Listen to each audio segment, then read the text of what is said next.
قال يوسف لأبيه يا أبت إني رأيت 11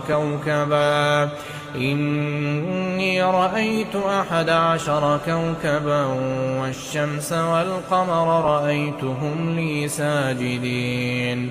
قال يا بني لا تقصص رؤياك على إخوتك فيكيدوا لك كيدا إن الشيطان للإنسان عدو مبين.